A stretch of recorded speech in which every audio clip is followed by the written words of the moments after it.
નમસ્કાર મિત્રો, આપણો આગળનો પોઈન્ટ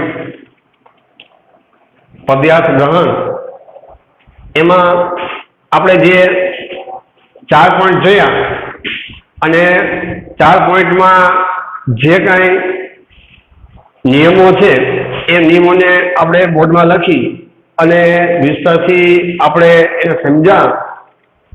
હવે એક છેલ્લો પોઈન્ટ છે એ આપણે જોઈ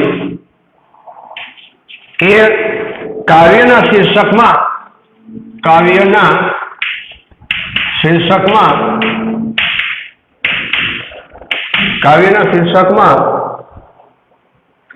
કેન્દ્રવર્તી વિચાર વ્યક્ત કરે તેવો કેન્દ્રવર્તી વિચાર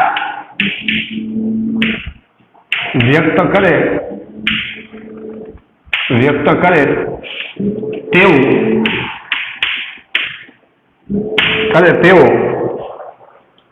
ટૂંકું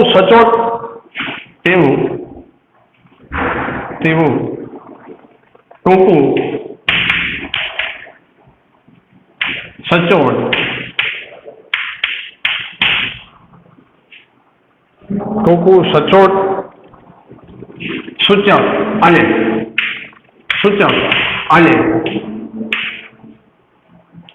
યોગ્ય શીર્ષક આપવું જોઈએ.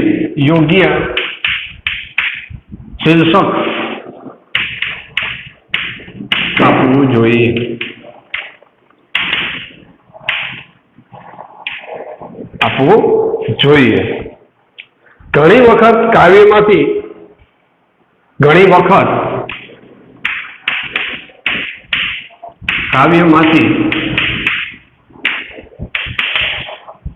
વખત કાવ્યમાંથી પ્રથમ પંક્તિમાં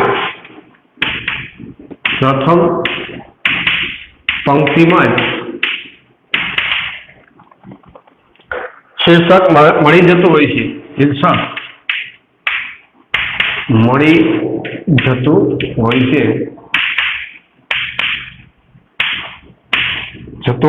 હોય છે.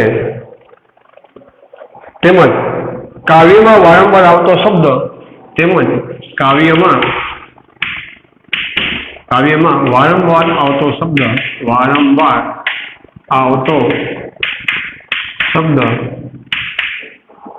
શબ્દ એ પણ કાવ્યનું શીર્ષક બની શકે છે.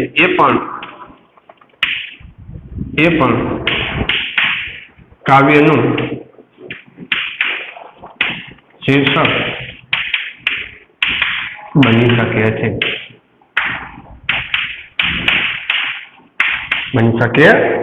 છે. તો ક્યારેક કાવ્યની ધ્રુવપંક્તિ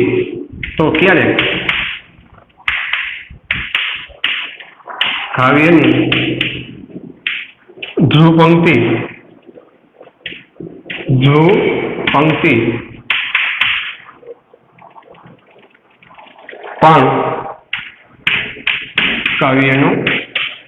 કાવ્યનું શીર્ષક બની શકે છે.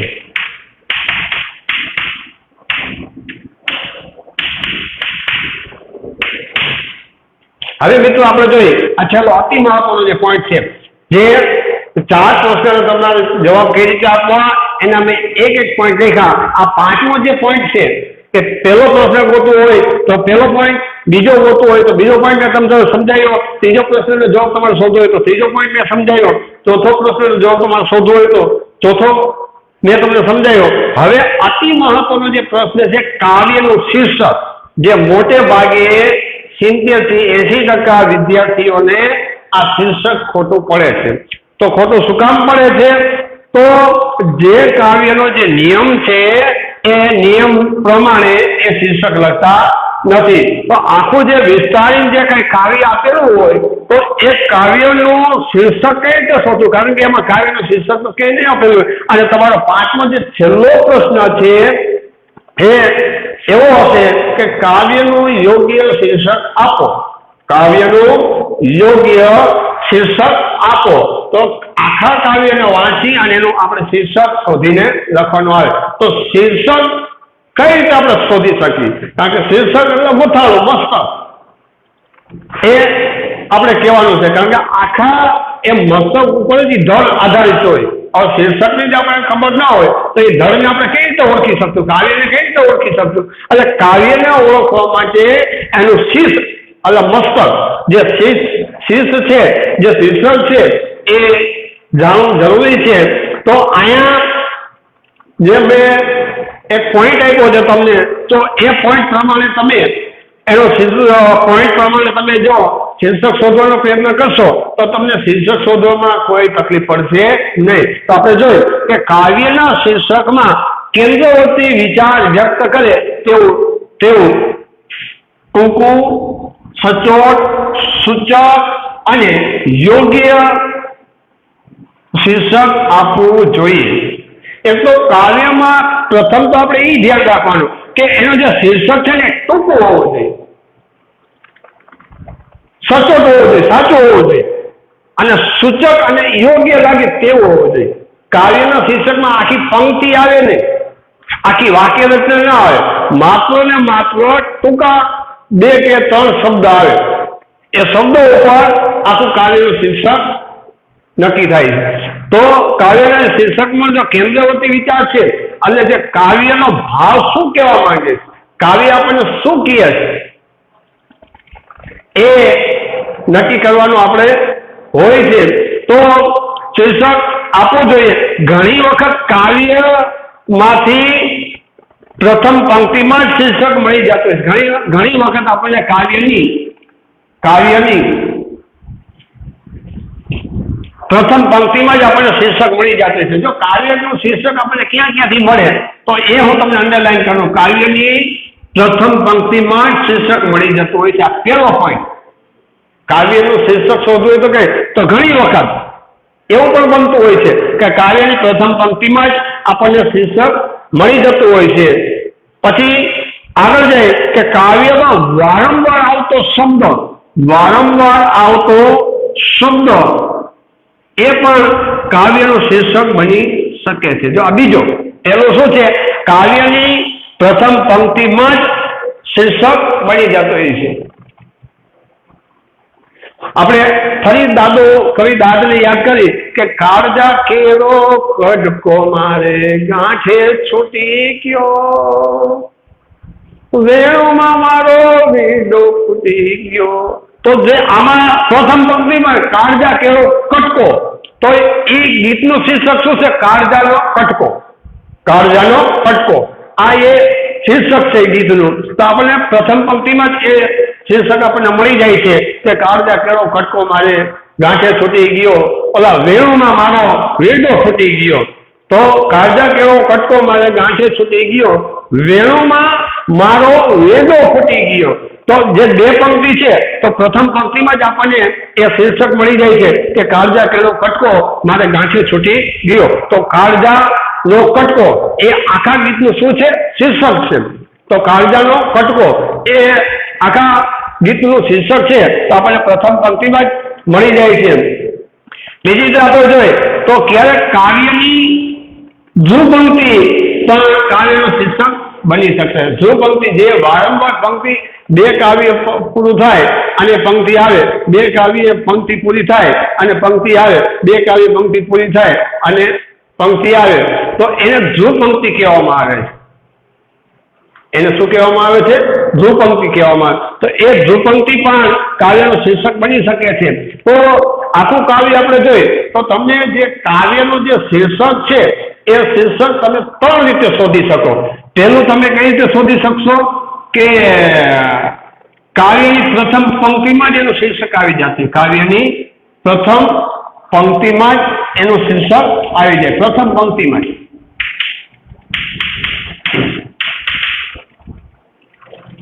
કાવ્યની પ્રથમ પંક્તિમાં જ એનું શીર્ષક આવી જાય.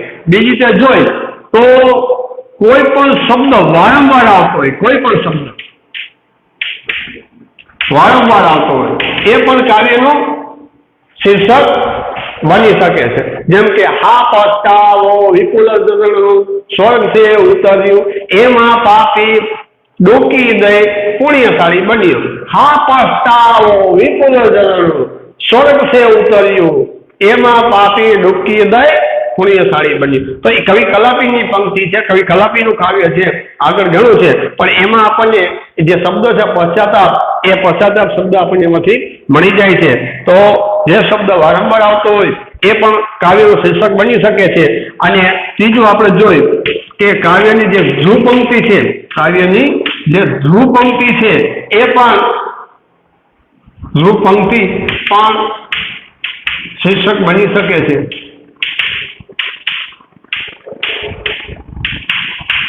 કાવ્યની જે ધ્રુવ પંક્તિ છે એ પણ શીર્ષક બની શકે છે. તો અહીંયા આપણે આખું જે પદ્યાર્થ ગ્રહણ જોયું, અને પદ્યાર્થ ગ્રહણમાં આપણે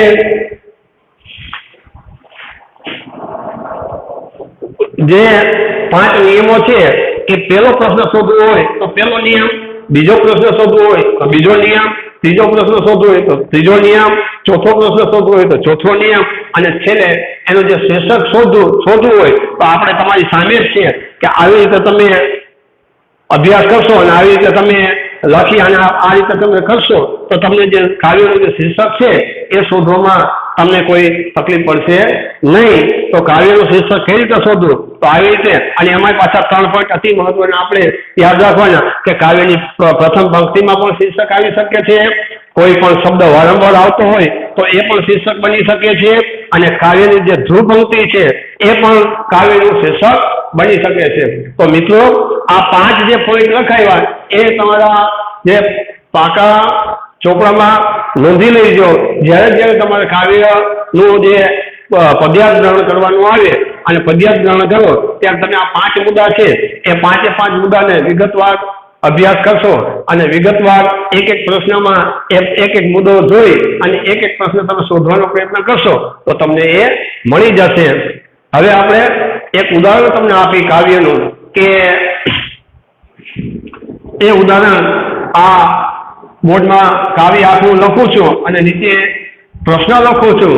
તો કાવ્યમાંથી એ પ્રશ્ન કઈ રીતે શોધવા એ હું તમને ઉદાહરણ સહિત સમજાવું છું, જેથી કરીને તમને ખ્યાલ આવી જાય કે આખું કાવ્યના જે 5 પોઈન્ટ છે એ 5 પોઈન્ટમાંથી પહેલા પોઈન્ટનો ઉપયોગ કરી અને પહેલો પ્રશ્ન આપણે કઈ રીતે શોધવો, બીજા પોઈન્ટનો ઉપયોગ કરીને બીજો પ્રશ્ન કઈ રીતે શોધવો, ત્રીજા પોઈન્ટનો ઉપયોગ કરીને ત્રીજો પ્રશ્ન કઈ રીતે શોધવો, અને ચોથા પોઈન્ટનો ઉપયોગ કરી અને કઈ રીતે શોધવો, અને છેલ્લે કાવ્યનું જે શીર્ષક છે એ શીર્ષક આપણે કઈ રીતે શોધવું એ પણ 5મો પોઈન્ટ આપણે લખાયો એનો ઉપયોગ કરી અને 5 પણ આપણે શોધી શકીએ.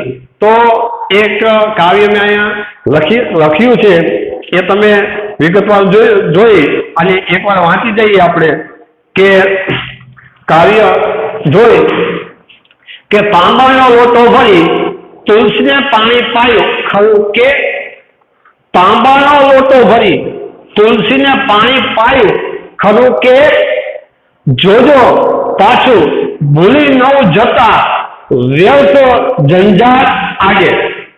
આ 2 પંક્તિનો અર્થ જોઈ કે તાંબાનો લોટો ભરી અને તમે તુલસીને પાણી પાયું કે નહીં, અને જોજો પાછા તમે ભૂલી ન જતા આ સંસારની ઝંઝાટમાં, આ સંસારની માયામાં, આ તમારા કામમાં તુલસીના પાણી પીવડાવવાનું ભૂલી ન જતા. આ 2 પંક્તિ એ કહેવા માંગે. બીજી 2 પંક્તિ આપણે જોઈ.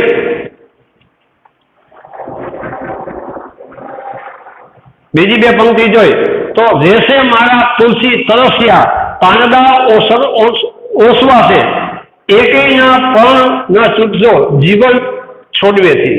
અને બીજી 2 પંક્તિમાં કે વેસે મારા તુલસી તરસ્યા, જો તમે તુલસીને પાણી નથી પાયું તો મારા તુલસી કેવા રહેશે, તરસ્યા રહેશે.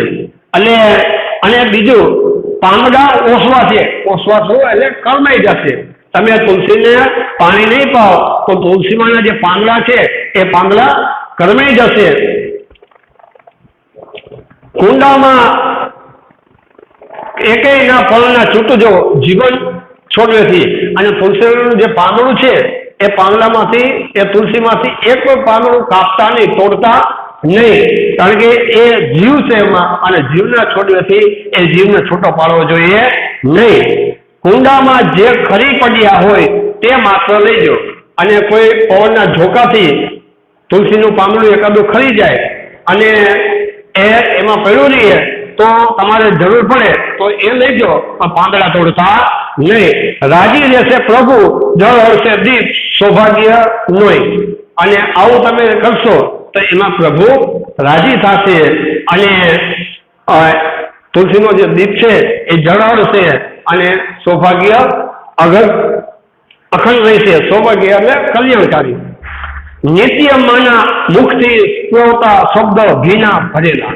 અને નિત્ય નિત્ય એટલે રોજ, નિત્ય એટલે રોજ માતાના મુખમાંથી જે આ શબ્દો છે એ ભીના એ નીકળતા. આવા શબ્દ નીકળતા કે તુલસીને તમે પાણી પાયું તો નહીં, અને તમે આ સંસારની માયામાં, આ સંસારના જંજાળમાં તમે એ ભૂલી જતા નહીં. વૃંદા વિષ્ણુ પરિણીએ લીએ કાર્તિક ધન્યતાથી. અને વૃંદા એ વિષ્ણુ પરિણીએ એટલે બે પરણી ગયા હતા. અને આ વૃંદા છે એ કોઈ એક રાક્ષસની પત્ની હતી, અને એ પતિવ્રતા નારી હતી. અને એ રાક્ષસને મારવા માટે આ વૃંદાનું જ્યાં સુધી ચારિત્ર ભંગ ન થાય ત્યાં સુધી વિષ્ણુ એ રાક્ષસને મારી શકે નહીં. અને વૃંદાના જે પતિવ્રતા નારી હતી એ નારીના આશીષથી એ મરી શકે એમ હતો નહીં. પણ વિષ્ણુ આ વૃંદાનું જે ચારિત્ર છે એ ભંગ કરે છે, અને એને કારણે એ રાક્ષસ મૃત્યુ પામે છે. અને વૃંદાને એ વરદાન આપે છે કે તું હવે પછી તુલસી તરીકે આ સંસારમાં પૂજાય. તો વૃંદા વિષ્ણુ અને હું ત્યારે તારી સાથે લગ્ન કરીશ. પરણી એટલે લગ્ન. અને વૃંદા અને વિષ્ણુના લગ્ન થઈ ગયા. કાર્તિક ધન્ય થયા. કાર્તિક માસમાં, કાર્તિક એટલે કાર્તક માસમાં આપણે વિષ્ણુ ભગવાન અને વૃંદાના લગ્ન કરી હતી. ધ્રુજે દીવો અરવ કણસે ખંડ લંબાય ઓળા. જે દીપક છે, દીવો છે, એ આખો ધ્રુજે છે. પવનના ઓસોટા આવે અને એ આખો વાંકો ચૂકો થાય. કરોડ ખંડ છે. અને માટીનું જે કોળિયું છે, અને કોળિયાની અંદર તેલવાળી વાંક છે, પણ હવે એ તેલ ચૂસાઈ જાય છે. એને કારણે એ દીવો આખો ઓલવાય છે. મૂંગો ઘસી રહ્યું કશું બક્ષી લેવા પિતાને.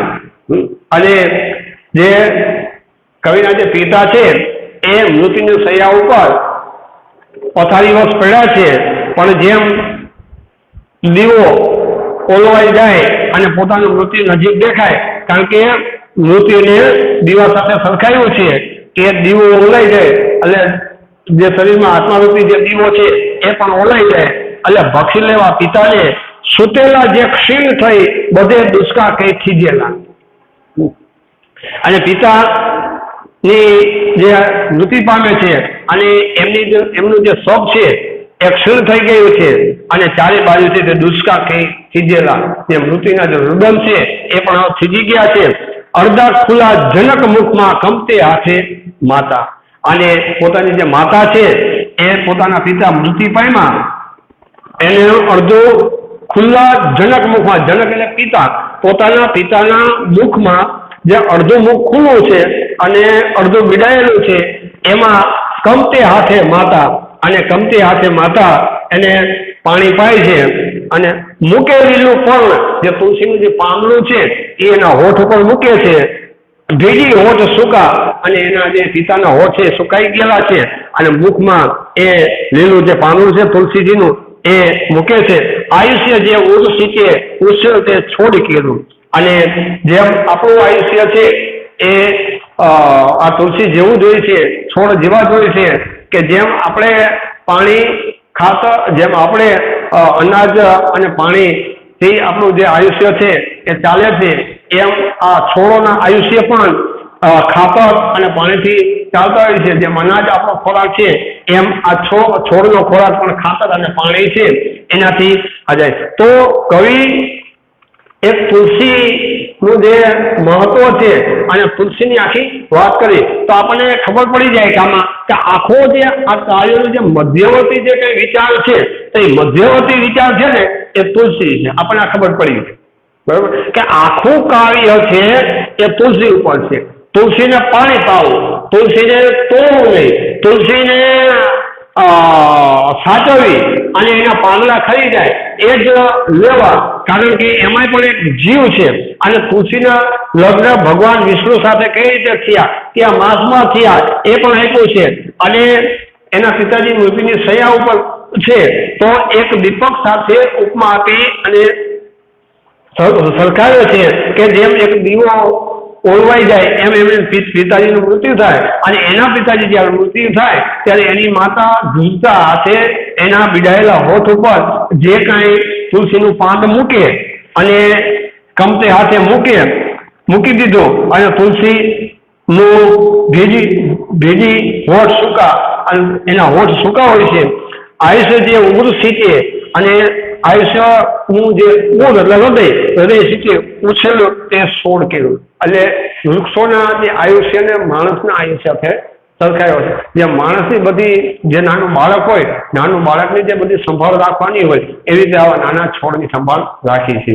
તો માણસ અને છોડ અને માણસ આ બેનો જે પર્યાય છે એ કવિ આપણને સમજાયો. હવે આપણે અહીંયા એક પ્રશ્ન આપણે જોતા જઈએ કે માં કોને પાણી પીવાની સૂચના આપે છે? માં પ્રશ્ન એમાં એક, માં કોને પાણી પીવડાવવાનું સૂચના આપે?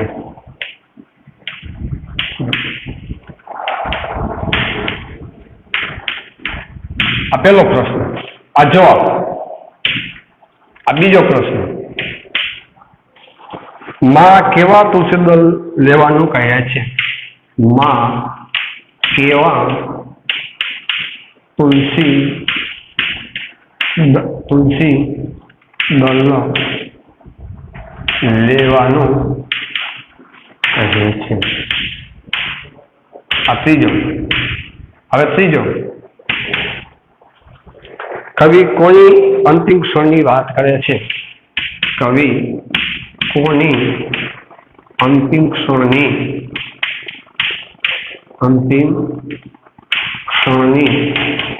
વાત કરે છે? આ ત્રીજો. આ ચોથો,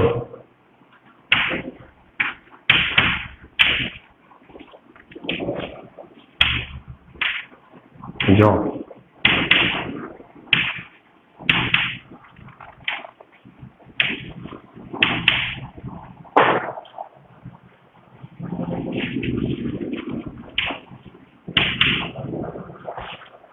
માં કઈ રીતે એમના પતિના મુખમાં તુલસી પણ મૂકે છે?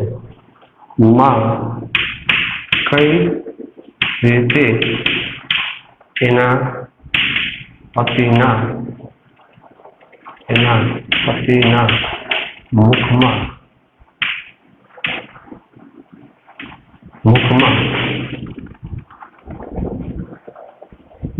તુલસીનું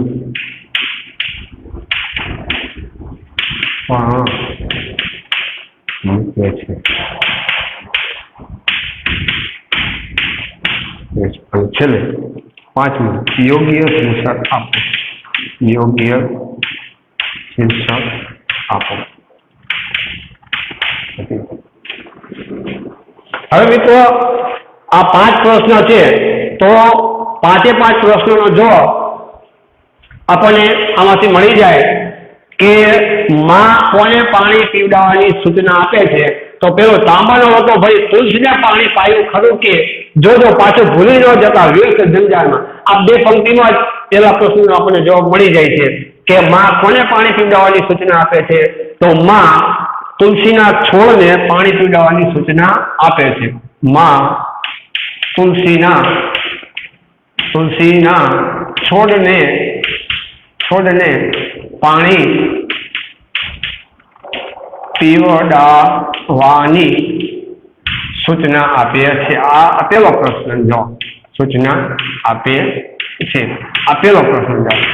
પછી બીજો છે, માં કેવા તુલસી દળ લેવાનું કહે છે? તો આપણે જોયું આમાં કે રેસે મારા તુલસી તરસ્યા, પાંદડા ઓસવા છે, એકેયના પણ ના તૂટજો જીવન છોડવેથી કુંડામાં જે ખરી પડ્યા હોય તે માત્ર લેજો. કુંડામાં જે ખરી પડ્યા હોય તે માત્ર લેજો. તો આપણને બીજો પ્રશ્ન છે કે માં કેવો તુલસી દળ લેવાનું કહે છે? તો આપણે જોયું કુંડામાં જે ખરી પડ્યા હોય તે માત્ર લેજો.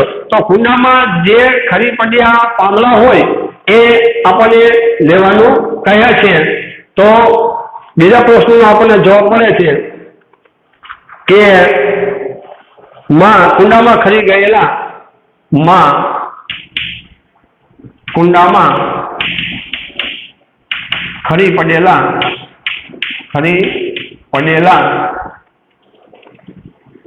તુલસી દળ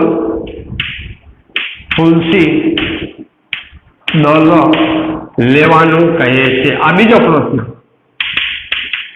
જો આખું કાવ્ય તમે જુઓ તો પહેલા પ્રશ્ન પહેલી બે પંક્તિમાંથી મળી જાય કે માં કોને પાણી પીવડાવવાની સૂચના આપે છે. તો આપણે જોયું કે તાંબાના લોટો ભરી તુલસીના પાણી પાયું ખરું કે નહીં? તુલસીના પાણી. પછી બીજો માં કેવા તુલસી દળ લેવાનું કહે છે? તો તમે જો કે કુંડામાં જે ખરી પડ્યા હોય તે માત્ર લેજો. એટલે કુંડામાં જે તુલસીના પાંદડા ખરી ગયા હોય તે જ માત્ર લેવાના. એટલે માં કુંડામાં ખરી પડેલા તુલસી દળ લેવાનું કહે છે. પછી જો કવિ કોની અંતિમ ક્ષણની વાત કરે છે? તો કવિ કોને અહીંયા મૃત્યુની વાત કરે છે? તો આપણે આખું કાવ્ય જોતા જાય કે રાજી રહેશે પ્રભુ ઝળકશે દીપ સૌભાગ્ય નોય નિત્ય માના મુખથી સ્પર્શતા શબ્દ ભીના ભરેલા વૃંદા વિષ્ણુ પરણીય લીએ કાર્તિક ધન્યતાથી ધ્રુજે દીવો અળો ખણશે ખંડ લંબાઈ ઓળા મૂંગું ઘસી રહ્યું કશું બક્ષી લેવા પિતાને સુતેલા જે ક્ષીણ થઈ બધે કુસકા કઈ થીજેલા અર્ધ ખુલ્લા જનક મુખમાં કમતે હાથે માતા.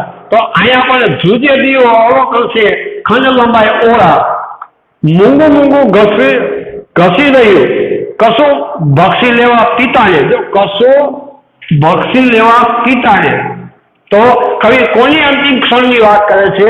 તો કવિ પિતાના અંતિમ ક્ષણની વાત કરે છે. આપણને અહીંયા મળી જાય કશું બક્ષી લેવા. બક્ષી એટલે મૃત્યુ, મારી નાખવું. કશું બક્ષી લેવા અને કશું મૃત્યુ થવા પિતાને સુતેલા ક્ષીણ થઈ બધે દુષ્કા ભરતા કઈ થીજેલા. એટલે પોતાના પિતાનું જે મૃત્યુ છે એ નજીક છે એ કવિ વાત કરે છે. અને કવિ તેમના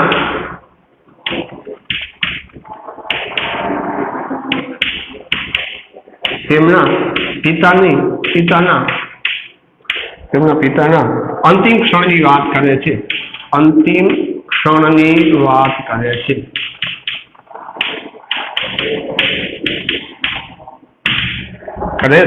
હવે માં કઈ રીતે એના પિતાના મુખમાં તુલસીનું પાન મૂકે છે? તો આપણે જોયું કે અર્ધ ખુલ્લા જનક મુખમાં કમતે હાથે માતા મૂકી લીલું પર્ણ. કમતે હાથે. કેવા હાથે? કમતે હાથે એટલે ઝૂલતા હાથે એ માં તુલસીનું જે દળ છે, તુલસીનું જે પાંદડું છે એ પિતાના મુખમાં મૂકે છે. કે માં કઈ રીતે એના પતિના મુખમાં તુલસીનું પર્ણ મૂકે છે? તો ધ્રુજતા હાથે. કમતે હાથે એટલે ધ્રુજતા હાથે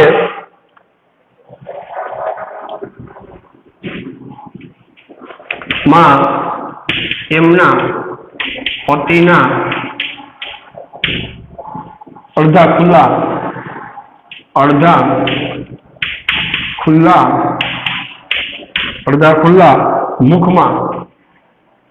મુખમાં